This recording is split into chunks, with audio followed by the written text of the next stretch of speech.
نحمدہ و نصلی علی رسولہ الکریم اما بعد فاعوذ باللہ من الشیطان الرجیم بسم اللہ الرحمن الرحیم۔ دوستو، سب سے پہلے رسول اور آل رسول کی بارگاہ میں درود پاک کا نذرانہ عقیدت پیش کریں۔ پڑھیے اللہم صلی علی سیدنا مولانا محمد وعلی آل سیدنا مولانا محمد وبارک وسلم۔ عزیز دوستو، آج کی ویڈیو میں سعادات سے محبت پر دگنا انعام ملتا ہے، یہ واقعہ سنائیں گے، آپ سماعت فرمائیں۔ حضرت سیدنا ابو عبداللہ واقدی رضی اللہ تعالیٰ عنہ فرماتے ہیں، ایک مرتبہ عید کے موقع پر ہمارے پاس خرچ وغیرہ کے لیے کچھ بھی رقم نہ تھی۔ بڑی تنگ دستی کے دن تھے۔ ان دنوں یحییٰ بن خالد برمکی حاکم تھا۔ عید روز بروز قریب آ رہی تھی، ہمارے پاس کچھ بھی نہ تھا۔ چنانچہ ایک میری خادمہ میرے پاس آئی اور کہنے لگی، عید بالکل قریب ہے اور گھر میں کچھ بھی خرچہ وغیرہ نہیں، آپ کوئی ترکیب کیجئے تاکہ گھر والے عید کی خوشیوں میں شریک ہو سکیں۔ خادمہ کی یہ بات سن کر میں اپنے ایک تاجر دوست کے پاس گیا اور اس کے سامنے اپنی حالت زار بیان کی۔ انہوں نے فوراً مجھے ایک مہر بند تھیلی دی جس میں 1200 درہم تھے۔ میں انہیں لے کر گھر آیا اور وہ تھیلی گھر والوں کے حوالے کر دی۔ گھر والوں کو کچھ ڈھارس ہوئی کہ اب عید اچھی گزر جائے گی۔ ابھی ہم نے اس تھیلی کو کھولا بھی نہ تھا کہ ایک میرا دوست میرے پاس آیا جس کا تعلق سادات کے گھرانے سے تھا۔ اس نے آ کر بتایا، ان دنوں ہمارے حالات بہت خراب ہیں اور عید بھی قریب آ گئی ہے، گھر میں خرچہ وغیرہ بالکل نہیں، اگر ہو سکے تو مجھے کچھ رقم قرض دے دو۔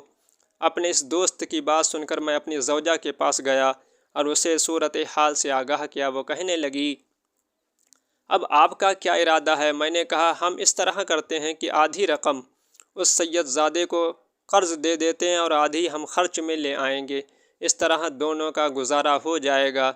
یہ سن کر میری زوجہ نے عشق رسول صلی اللہ تعالیٰ علیہ وسلم میں ڈوبا ہوا جملہ کہا جس نے میرے دل میں بہت اثر کیا۔ وہ کہنے لگی، جب تیرے جیسا ایک عام شخص اپنے دوست کے پاس اپنی حاجت مندی کا سوال لے کر گیا تو اس نے تجھے 1200 درہم کی تھیلی عطا کی، اور اب جب کہ تیرے پاس دو عالم کے مختار سید الابرار صلی اللہ علیہ وسلم کی اولاد میں سے ایک شہزادہ اپنی حاجت لے کر آیا ہے تو اسے آدھی رقم دینا چاہتا ہے، کیا تیرا عشق اس بات کو گوارا کرتا ہے؟ یہ ساری رقم اس سید زادے کے قدموں پر نچھاور کر دے۔ اپنی زوجہ سے یہ محبت بھرا کلام سن کر میں نے وہ ساری رقم اٹھائی اور بخوشی اپنے دوست کو دے دی۔ وہ دعائیں دیتا ہوا چلا گیا۔ میرا وہ دوست سید زادہ جیسے ہی اپنے گھر پہنچا تو اس کے پاس میرا وہی تاجر دوست آیا اور اس سے کہا، میں ان دنوں بہت تنگ دستی کا شکار ہوں، مجھے کچھ رقم ادھار دے دو۔ یہ سن کر اس سید زادے نے وہ رقم کی تھیلی میرے اس تاجر دوست کو دے دی جو میں اسی تاجر سے لے کر آیا تھا۔ جب میرے اس تاجر دوست نے وہ رقم کی تھیلی دیکھی تو فوراً پہچان گیا اور میرے پاس آ کر پوچھنے لگا، جو رقم تم مجھ سے لے کر آئے ہو وہ کہاں ہے؟ میں نے اسے تمام واقعہ بتایا تو وہ کہنے لگا، اتفاق سے وہی سید زادہ میرا بھی دوست ہے، میرے پاس صرف یہی 1200 درہم تھے جو میں نے آپ کو دے دیے، آپ نے اس سید زادے کو دیے اور اس نے وہ مجھے دے دیے۔